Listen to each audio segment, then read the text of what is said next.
Constable نے 3 مسلمانوں کو چن چن کر ہلاک کر دیا۔ ریلوے پولیس فورس کا انچارج تھا، اس کو پہلے اس نے ہلاک کیا۔ میں جاتا رہا ہے، جیسے B5 میں ہوا، پھر B4 میں، B3 میں گیا، تو پینٹری سے پہلے اس نے لوگوں کو خود کہا کہ میری ویڈیو بنائیں۔ وہ مسلمان جو ہیں مسافر تھے، ان تینوں کے متعلق کوئی ایسی بات نہیں۔ انڈیا کا پرائم منسٹر بن گیا، کئی سال ان کا امریکہ جانے پہ پابندی تھی۔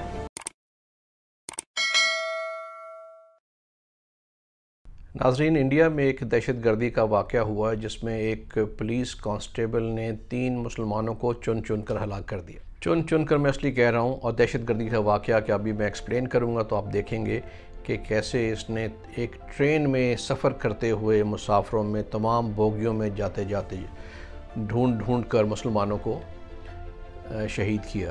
31 جولائی کو صبح 5:30 بجے یہ جو ٹرین ہے سپر فاسٹ ایکسپریس، اس میں تعینات تھا کانسٹیبل چتن سنگھ، جو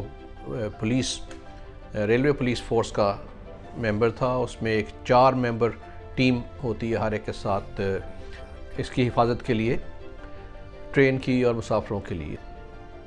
31 جولائی کو صبح 5:30 بجے جب یہ سپر فاسٹ ایکسپریس پولگھر مہاراشٹرا کے اسٹیشن کے قریب پہنچی تو چتن سنگھ کانسٹیبل نے اپنے اس قتل و غارت کا آغاز کیا۔ سب سے پہلے اس نے اپنے انچارج جو ASI تھا، اسی ریلوے پولیس فورس کا انچارج تھا، اس کو پہلے اس نے ہلاک کیا تاکہ وہ اس کے باقی جو سارا اس نے آپریشن کرنا تھا اس میں خلل نہ ڈال سکے، تو اس نے اس کو پہلے اس میں مار دیا۔ اور یہ واقعہ ہوا کوچ B5 میں، اس میں اس نے اس کو ہلاک کیا، پہلے اپنے ASI کو، تکارام کو، اور اس کے بعد اسی بوگی میں کوچ B5 میں ہی اس نے مسلمان مسافر کو اس نے شناخت کیا داڑھی سے، حلیے سے، اور عبدالکریم نامی جو ایک مسافر تھا، تقریباً اس کی عمر 60 سال تھی، اس کو اس نے وہاں پہ شہید کیا گولیاں مار کے۔ اس کے پاس اپنی رائفل تھی جس میں 20 گولیاں تھیں، آٹومیٹک رائفل سرکاری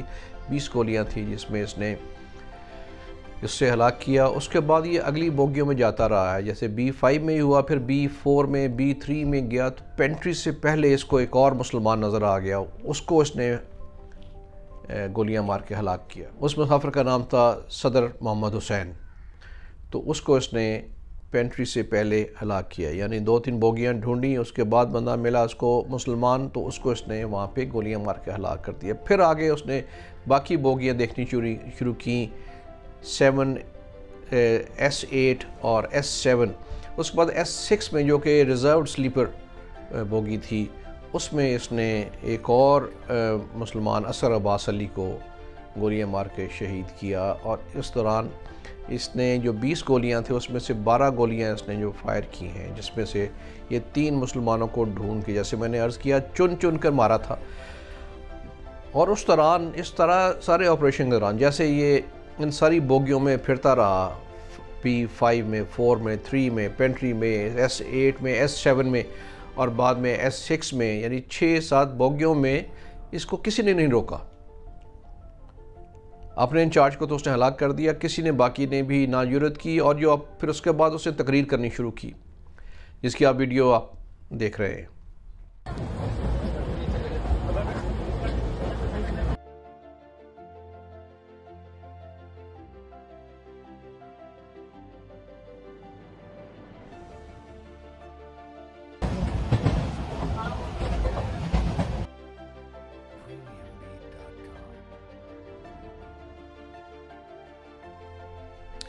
اس نے لوگوں کو خود کہا کہ میری ویڈیو بنائیں۔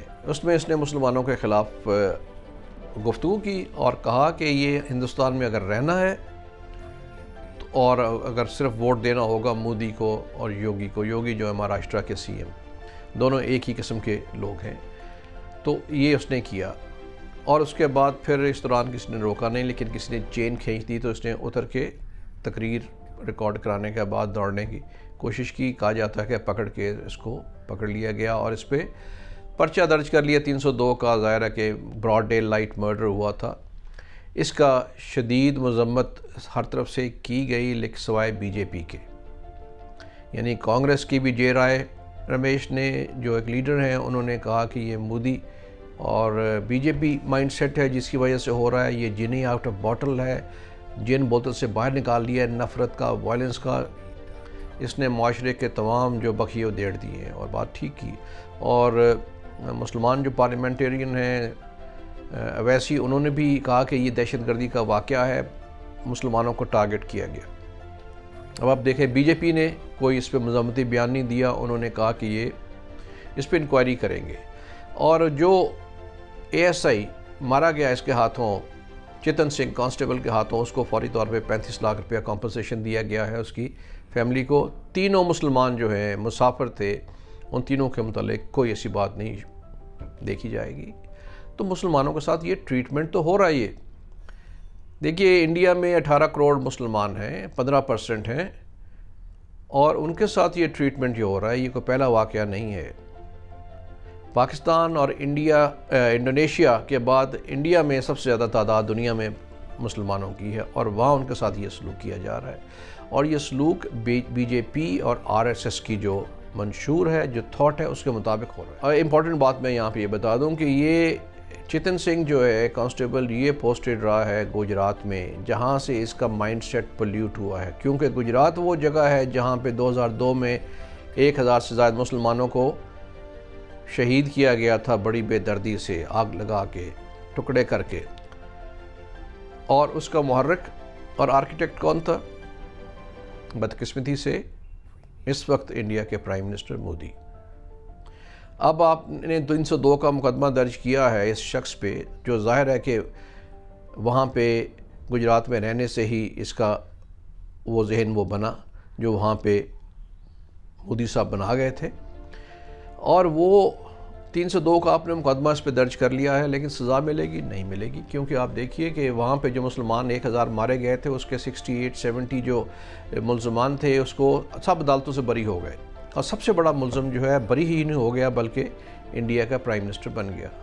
کئی سال ان کا امریکہ جانے پہ پابندی تھی کیونکہ وہ اس میں ملوث تھے اس کیس میں.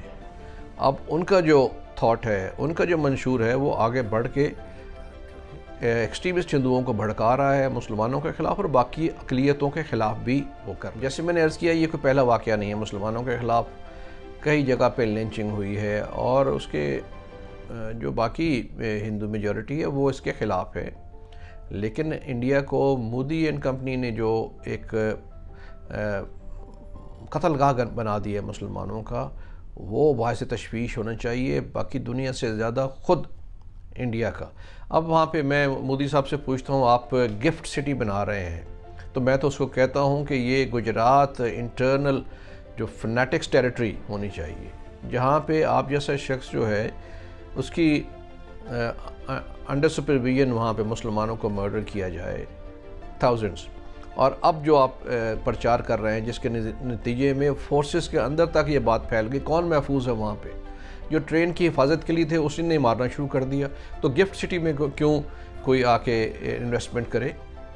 جتنے بھی انویسٹمنٹ کی ہیں جو موجود ہیں وہاں پہ, ان سب کو لیٹرز لکھیں گے ہم, اور ہیومن رائٹ آرگنائزیشنز کو لکھنا چاہیے دنیا بھر کی, پاکستان سے اور خاص طور پہ انڈیا سے.